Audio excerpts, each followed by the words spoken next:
Hello everyone, welcome to my YouTube channel Mamta maths tutorial. और 9th class में lecture 79 है। ये हम कर रहे हैं चैप्टर 14 और आज करेंगे एक्सरसाइज 14.3 का बेसिक और एग्जाम्पल। आज का हमारा टॉपिक रहेगा बेटा graphical representation of data. Data का ग्राफिकल रिप्रेजेंटेशन, आंकड़ों का आलेखीय निरूपण। ठीक है, अभी तक हमने डाटा देखा था कि किस तरह से हम डिफरेंट टाइप के आंकड़े इकट्ठे कर सकते हैं। अब उनका रिप्रेजेंट ग्राफ में उनको कैसे दिखाएंगे, हमारे पास 3 तरीके हैं दिखाने के। फर्स्ट है बार ग्राफ दंडालेख, सेकंड हिस्टोग्राम आयत चित्र, और थर्ड क्या है फ्रीक्वेंसी पॉलीगन बारंबारता बहुभुज। आज के लेक्चर में हम तीनों के बारे में 1 बाय 1 डिस्कस करेंगे। तो सबसे पहले हमारे पास है बार ग्राफ दंडालेख। देखिए ये क्या होता है bar graph. A bar graph is a pictorial representation of data in which usually bars of uniform width are drawn with equal spacing between them on one axis, say x-axis, depicting the variable. The values of the variable are shown on the other side, say y-axis, and the heights of the bar depend on the values of the variable. देखिए क्या कह रहा है, दंडालेख आंकड़ों का एक चित्रीय निरूपण होता है। आंकड़ों का एक प्रेजेंटेशन ही है जिसमें प्रायः एक अक्ष, मान लीजिए एक्स एक्सिस पर एक चर को प्रकट करने वाले एक समान चौड़ाई के दंड खींचे जाते हैं जिनके बीच में बराबर बराबर दूरियां छोड़ी जाती हैं। ये हमारे पास एक्स एक्सिस है, ये वाई एक्सिस है। यहाँ पर बराबर बराबर दूरी पे निशान लगाए जाते हैं और आंकड़ों के अकॉर्डिंग क्या करते हैं, समान चौड़ाई के हम दंड खींचते हैं, दंड बार खींचते हैं और बीच में स्पेसिंग भी होती है। ठीक है, इस तरह से बीच में ये जगह छोड़ते हैं बराबर बराबर ही। चर के मान दूसरे अक्ष पर दिखाए जाते हैं। यहाँ पर वैल्यूज दिखाई जाती हैं इसकी, और दंडों की ऊंचाइयां चर के मानों पर निर्भर करती है। अब हमने ये जो बार है, ये जो दंड है, ये कितने ऊंचे लेने हैं, ये यहाँ जो उनकी वैल्यूज होंगी उन पे डिपेंड होगा। इसी से रिलेटेड हमारा एग्जाम्पल है एग्जाम्पल 5। वो उसमें देखते हैं कि किस तरह से हम बार ग्राफ दंडालेख बनाएंगे। Example 5, in a particular section of class 9th 40 students were asked about the months of their births and the following graph was prepared for the data so obtained. हमने यहाँ पे ग्राफ बनाना नहीं है, graph बनाया गया है। 9वीं कक्षा के 40 विद्यार्थियों को उनके जन्म का महीना बताने के लिए कहा गया और इस प्रकार प्राप्त आंकड़ों से निम्नलिखित आलेख बनाया गया।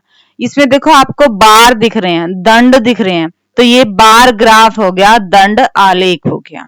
ठीक है, ये ग्राफ बनाया गया है। देखे जरा क्वेश्चन में हमसे पूछ क्या रहा है। ये इस बार ग्राफ को देख के आपने ऑब्जर्व करके फिर क्या बताना, आंसर द फॉलोइंग क्वेश्चंस। कुछ एक क्वेश्चंस हैं उनके आपने जवाब देने हैं। देखिए बार ग्राफ क्या दिखा रहा है कि 9th क्लास के 40 बच्चों से ये पूछा कि उनका जन्मदिन किस महीने में आता है। तो देखिए हम कैसे पढ़ेंगे बार ग्राफ को। जनवरी है यहाँ पे और जनवरी का बार ग्राफ कहाँ तक गया है, 3 तक, मतलब 3 बच्चों का जन्मदिन जनवरी के महीने में है।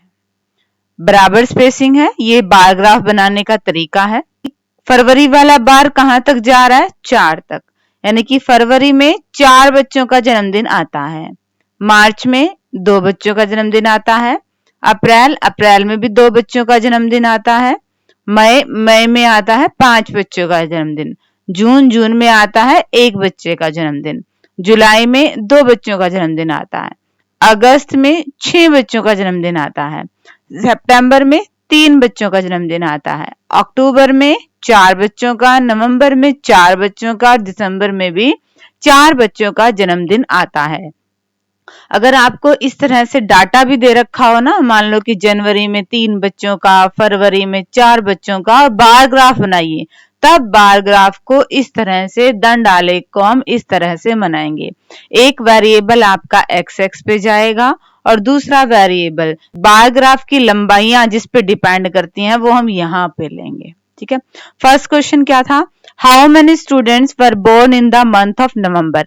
नवंबर के महीने में कितने बच्चों का जन्म हुआ, तो नवंबर में देख लिए कितने बच्चों का जन्मदिन है, 4 पर है, तो 4 बच्चों का जन्म नवंबर में हुआ।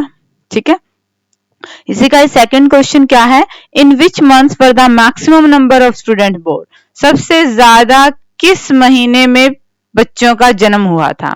तो सबसे लंबा बार ग्राफ किसका है, अगस्त का। अगस्त के महीने में सबसे ज्यादा बच्चों का जन्म हुआ।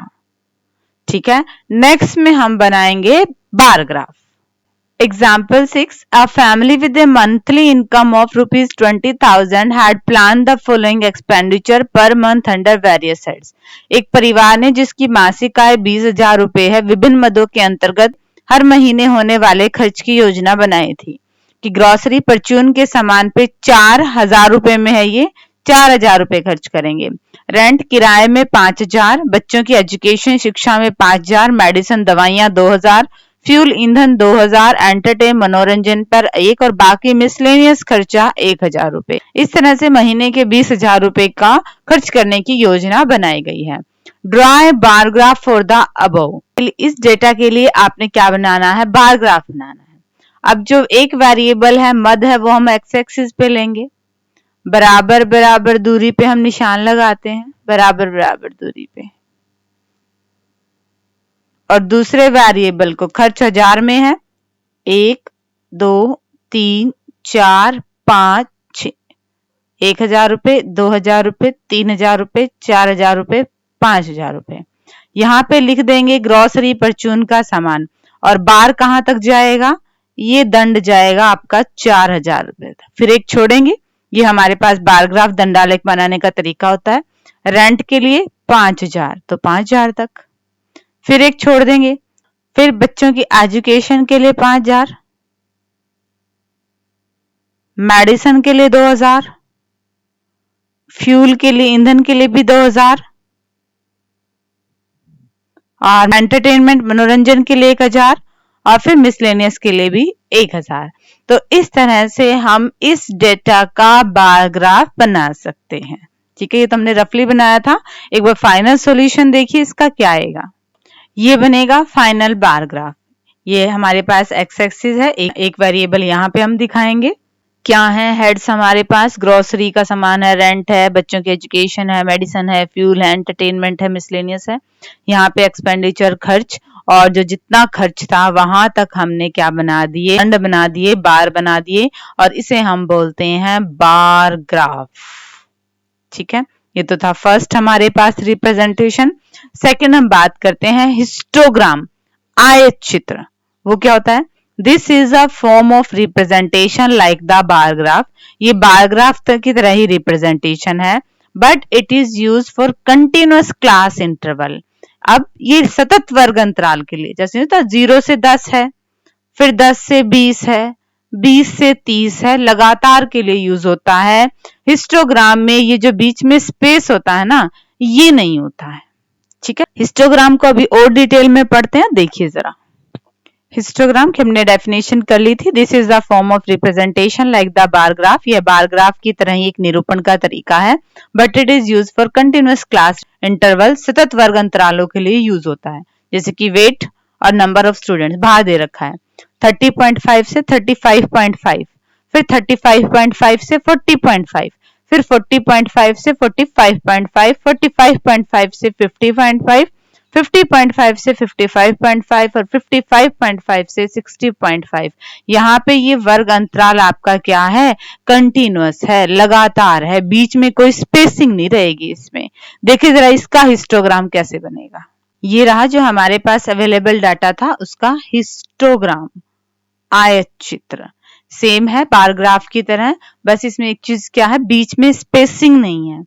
इसमें जो बार है वो कंटिन्यूअस रहेंगे, सतत रहेंगे, लगातार रहेंगे। ये वेट दिए हुए थे, यहाँ पे नंबर ऑफ स्टूडेंट्स, और यहाँ पे एक चीज इसका ध्यान रखिएगा, अगर हम ये डिस्टेंस बराबर बराबर लेते तो 30 हमारा बहुत दूर जाता। बिल्कुल स्टार्टिंग में लाने के लिए इसको ऐसे बता दिया है, इसका मतलब सारी दूरी इतने से ही रिप्रेजेंट हो रही है। नेक्स्ट हमारे पास है example 7। A teacher wanted to analyze the performance of two sections of students in a mathematics test of 100 marks as in following table. एक अध्यापिका है, उसके पास 2 सेक्शंस में बच्चे हैं और उसने 100 नंबर का पेपर लिया और बच्चों के मार्क्स को रिप्रेजेंटेशन करने वाली टेबल कुछ इस तरह से आई। देखिए जरा उस टेबल को। मार्क्स है बच्चों के 0 से 20 आए 7 बच्चों के, 20 से 30 मार्क्स आए 10 बच्चों के, 30 से 40 10 बच्चों के, 40 से 50 20 बच्चों के, 50 से 60 20 बच्चों के, 60 से 70 15 बच्चों के और 70 से ज्यादा 100 तक, यानी 70 से लेकर 100 तक 8 बच्चों के। अब तक हमने जब आयत चित्र हिस्टोग्राम बनाया तो हमारे पास क्लास इंटरवल कंटिन्यूअस था, ठीक है। वहां पे आपने देखा होगा कि डिस्टेंस सबका बराबर बराबर था।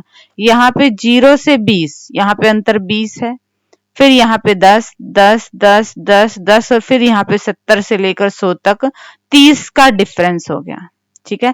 एक बच्चे ने इस डाटा का हिस्टोग्राम बना भी दिया। देखिए जरा उस बच्चे ने क्या बनाया है।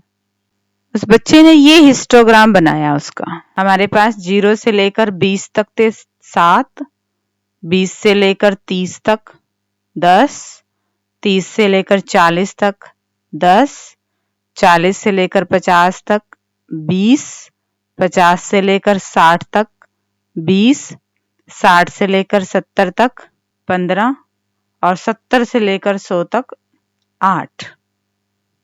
कुछ इस तरह से डाटा। तो एक बच्चे ने ये हिस्टोग्राम बना दिया इसका। 0 से लेकर 20 तक सीधा 7 दिखा दिए, फिर ये तो 10-10 के थे, फिर 70 से 100 तक सबके 8 दिखा दिए। Careful examine this graphical representation. इस आलेखीय निरूपण की जांच सावधानी से कीजिए। Do you think that it correctly represent the data? क्या आप समझते हैं कि यह आलेख आंकड़ों का सही निरूपण करता है? नहीं।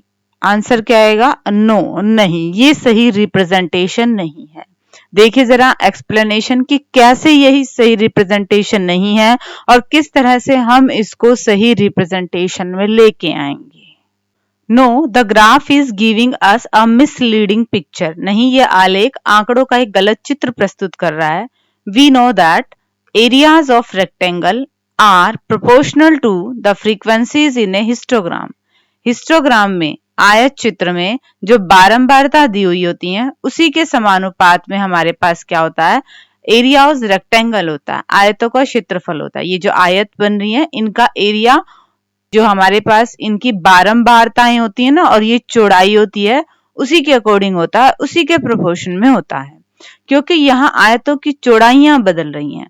अब आपने देखा कि फर्स्ट हमने चौड़ाई क्या ली? 0 से 20 ली, फिर 10 10 10 की ली और फिर सीधा 30 की ले लिया। Since the widths of the rectangle are varying, the histogram above does not give a correct picture. क्योंकि यहाँ आयत की चौड़ाइयां बदल रही हैं, इसलिए ऊपर दिया गया आयत चित्र आंकड़ों का एक सही चित्र प्रस्तुत नहीं करता है। अब हम इस रिप्रेजेंटेशन को सही बनाएंगे। देखिए कैसे बनाते हैं। First, select a class interval with the minimum class size. न्यूनतम वर्ग चौड़ाई वाला एक वर्ग अंतराल लीजिए। In the example about the minimum class size is 10। ऊपर के उदाहरण में न्यूनतम वर्ग चौड़ाई 10 है। हमारे पास डाटा क्या था? 0 से 20, 20 से 30, 30 से 40, 40 से 50, 50 से 60, 60 से 70 और 70 से 100। क्लास इंटरवल की बात करें तो यहाँ पे 20 का डिफरेंस है, 10 का 10 का 10 का 10 का और फिर 30 का। तो हमने मिनिमम ढूंढना है। सबसे कम किसका था? 10 का था, तो हमने 10 ले लिया।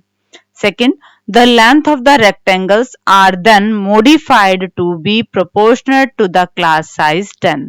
अब हमने आयत की जो लंबाइयां लेनी है ना, आयत की लेंथ लेनी थी, वो हम क्या करेंगे? उसको चेंज करेंगे कि वह वर्ग चौड़ाई 10 के समानुपाती हो जाए। कैसे चेंज करेंगे? देखिए, क्लास साइज वर्ग अंतराल स्टार्टिंग वाले का हमारे पास क्या है? 20, ठीक है। और लेंथ क्या थी हमारे पास? 7 थी। बट हमने इस 20 को किस में चेंज करना है? 10 में चेंज करना है, क्योंकि हम मिनिमम लेके चल रहे हैं, सबको ऐसे ही करेंगे। तो कैसे चेंज करेंगे? जो फ्रीक्वेंसी जो बारंबारता दे रखी है वो बटे में जिस क्लास इंटरवल का हम ये ले रहे हैं, 20 का था उसका साइज, और किस में कन्वर्ट करना है? 10 में कन्वर्ट करना है, ठीक है। 0 से 0 कट गया, 7/2 3.5। अब हमने 0 से लेकर 20 तक फ्रीक्वेंसी 7 ना लेके कितनी लेनी है? 3.5 लेनी है। इसी तरह से जब हम बाकी सभी को चेंज कर देंगे तो देखिए हमारे पास रिक्वायर्ड टेबल क्या बनेगी। मार्क्स, फ्रीक्वेंसी, विड्थ और लेंथ, ये हमारे पास 0 से 20, 20 से 30, 30 से 40 इस तरह से मार्क्स दे रखे थे। ये उनकी फ्रीक्वेंसी दे रखी थी और हमने विड्थ सबकी चौड़ाई कितनी लेनी है, 10 10 10 लेनी है। ठीक है, यहाँ पे क्या थी, 20 थी, बाकियों में 10 थी और इसमें 30 है। अब इसको कन्वर्ट करेंगे कैसे, 7/20 multiply by 10, 10/10 multiply by 10, 10/10 multiply by 10, 20/10 multiplied by 10, 20/10 multiplied by 10, 15/10 multiplied by 10 और 8/30 multiplied by 10। सबकी 10 10 से मल्टीप्लाई कर दी क्योंकि मिनिमम क्लास इंटरवल क्या था, 10 था। अब हमारे पास फ्रीक्वेंसी ये ना हो के नई फ्रीक्वेंसी आ गई है और इन्हीं से हम अब अपना रिप्रेजेंटेशन करेंगे हिस्टोग्राम का। 0 से 20 तक हम फ्रीक्वेंसी लेंगे 3.5, ये सेम है, ये सेम है, ये सेम है, ये सेम है, ये सेम है और 70 से 100 वाली हम लेंगे 2.67। देखिए इसका हिस्टोग्राम कैसे बनेगा।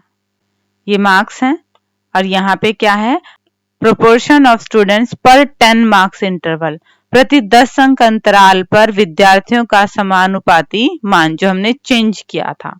0 से 20 पहले हम 7 तक जा रहे थे, अब 3.5 तक जा रहे थे। बाकी तो सबका क्लास इंटरवल 10 10 10 ही था। यहाँ पे 30 था। ठीक है, यहाँ पे क्या था, 8 तक था तो हमने रेशियो निकाला तो 2.67। ये बनेगा हमारे पास हमारा रिक्वायर्ड हिस्टोग्राम। हमने बार ग्राफ दंडालेख पढ़ लिया है, अलग अलग वो बनते हैं, बार्स बनते हैं। फिर हमने हिस्टोग्राम पढ़ा, इसमें बार्स अपने आपस में जुड़े होते हैं। अब लास्ट जो है हमारे पास फ्रीक्वेंसी पॉलीगन बारंबारता बहुभुज, उसे और बनाना सीखते हैं। देखिए जरा, फ्रीक्वेंसी पॉलीगन बारंबारता बहुभुज, there is yet another visual way of represented quantitative data and its frequency, this is a polygon. मात्रात्मक आंकड़े उनकी बारंबारताओं को निरूपित करने की एक अन्य विधि भी है, वह है एक बहुभुज। ये आपके पास फिगर है, देखिए इस फिगर को और अच्छे से। तो ये फिगर है हमारे पास किसका, फ्रीक्वेंसी पॉलीगन का बारंबारता बहुभुज का। पेट दे रखे हैं, ये फ्रीक्वेंसी दे रखी है। हमने क्या, ये यहाँ पे तक तो हिस्टोग्राम बनाया। एक नई चीज और क्या है, हर एक बार का हम मिड पॉइंट ले रहे हैं, मिड पॉइंट ले रहे हैं, नेक्स्ट एक नेक्स्ट का भी और एक सबसे पहले वाले का भी, और सबको मिला दिया। ये जो आपके पास ग्राफ है ये है frequency polygon. Although there exists no class preceding the lowest class and no class succeeding the highest class, यद्यपि जो सबसे न्यूनतम वर्ग है उससे पहले और सबसे जो हाईएस्ट है उच्चतम वर्ग के बाद कोई वर्ग नहीं है।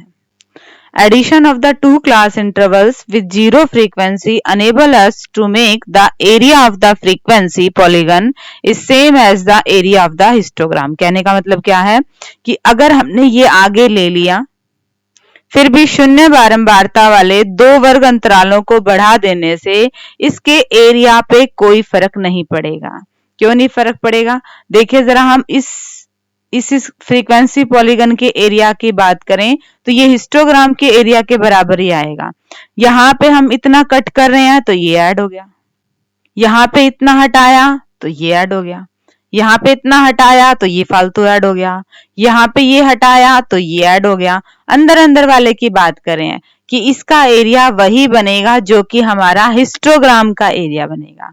ऐसे ही इसको हटाया तो ये शामिल हो गया, इस ट्रायंगल को शामिल किया तो ये ट्रायंगल हट गई, इस ट्रायंगल को हटाया तो ये ट्रायंगल शामिल होगी। अगर हम ये फ्रीक्वेंसी पॉलीगन बनाते हैं तो इस सारे का एरिया वही होगा जो हमारे पास हिस्टोग्राम का एरिया आया है। नेक्स्ट जो एग्जांपल है उसमें बनाएंगे हम ये फ्रीक्वेंसी पॉलीगन बारंबारता बहुभुज। पहले डाटा देखते हैं, देखिए एग्जांपल 8।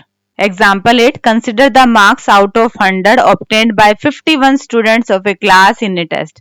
एक परीक्षा में कक्षा के 51 विद्यार्थियों द्वारा 100 में से अंक ऐसे लिए गए हैं। 0 से 10 5 बच्चों ने, 10 से 20 10 बच्चों ने, 20 से 30 4 बच्चों ने, 30 से 40 6 बच्चों ने, 40 से 50 7 बच्चों ने। इस तरह से ये 51 बच्चों ने कितने कितने मार्क्स लिए उसके हिसाब से ये टेबल आपको दी हुई है। अब इस टेबल का बनाना है हमने फ्रीक्वेंसी पॉलीगन, बारंबारता बहुभुज। देखिए कैसे बनाएंगे। ये बनेगा, हमारे पास क्या था 0 से 10, 10 से 20, 20 से 30, 30 से 40, 40 से 50, 50 से 60, 60 से 70, 70 से 80, 80 से 90, 90 से 100। किस तरह से डाटा था? 0 से 10 5, 10 से 20 तक थे 10, फिर 4, फिर 6, फिर 7, फिर 3, फिर 2, फिर 2, फिर 3 और फिर 9 बच्चों के। इस तरह से पहले हमने क्या बनाया? हिस्टोग्राम बनाया, आयत चित्र बनाया। फिर क्या किया? हर एक बार का मिड पॉइंट लिया। ठीक है, हर एक बार का मिड पॉइंट लिया। एक लास्ट वाले बार के आगे वाला भी लिया मिड पॉइंट, और एक सबसे पहले भी लिया, और इनको मिड पॉइंट को जैसे ही मिला दिया, ये मिल गया हमें फ्रीक्वेंसी पॉलीगन, बारंबारता बहुभुज। अब देखिए क्या फ्रीक्वेंसी पॉलीगन, बारंबारता बहुभुज बनाने से पहले हमें हिस्टोग्राम, ये आयत चित्र बनाने ही पड़ेंगे। Frequency polygon can also be drawn independently without drawing histogram. आयत चित्र बनाए बिना भी बारंबारता बहुभुज को बनाया जा सकता है।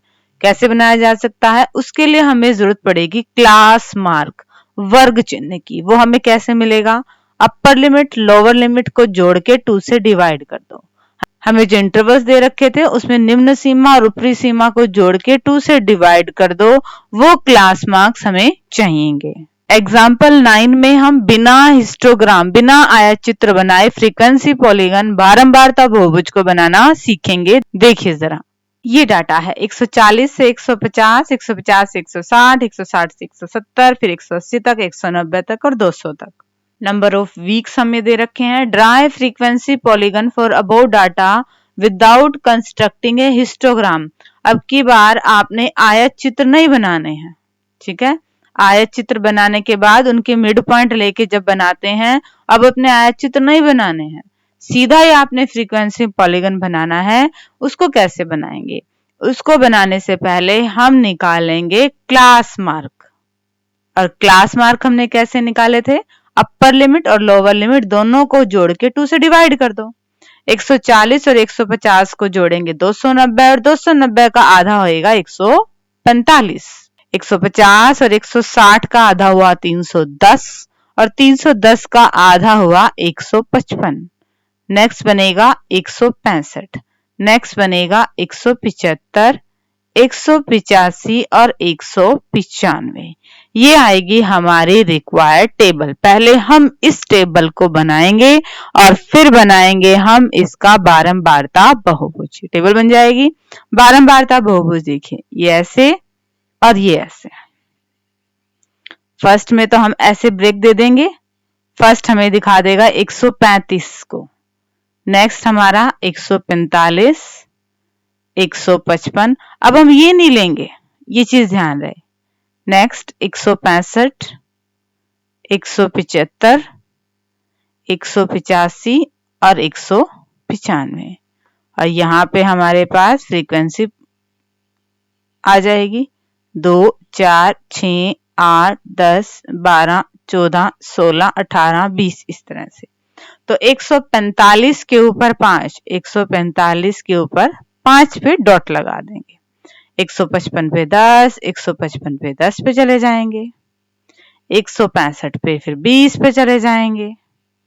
175 पे फिर 9 पे चले जाएंगे। 185 पे 6 पे चले जाएंगे। 195 पे 2 पे चले जाएंगे। ऐसे मिला देंगे 135 से 145, और इस तरह से ये 145, 195 और लास्ट वाला एक और आ जाएगा। ठीक है, इस तरह से हम इस फ्रीक्वेंसी पॉलीगन को बना सकते हैं। देखते हैं इसका फाइनल रिप्रेजेंटेशन कैसा आएगा। ये है फाइनल रिप्रेजेंटेशन। इसमें हमने हिस्टोग्राम, आयत चित्र नहीं बनाए हैं, सीधा ही फ्रीक्वेंसी पॉलीगन बनाया है। हमारे पास डाटा 145 से लेकर 195 तक था। हमने एक फालतू ले लिया लोअर साइड भी और एक फालतू ले लिया हाईएस्ट अपर साइड भी। ठीक है, 145 पे जो डाटा था वो लिखा 155 पे, और इस तरह से हमने इस फ्रीक्वेंसी पॉलीगन बारंबारता बहुभुज को बना दिया। ठीक है बच्चे, तो आज के लेक्चर में इतना ही। हमने bar graph, histogram, frequency polygon, दंड आलेख, आयत चित्र और बारंबारता बहुभुज को बनाना सीखा और उनसे रिलेटेड एग्जाम्पल्स भी देखे। होप कि आपको तीनों के बारे में पता चल गया होगा, समझ में आ गया होगा कि हम तीनों ग्राफ किस तरह से बना सकते हैं। डिस्क्रिप्शन में ये नोट्स ले लीजिएगा और आगे सिलेबस करने के लिए मेरे चैनल से जुड़े रहिए। Thank you for watching my video.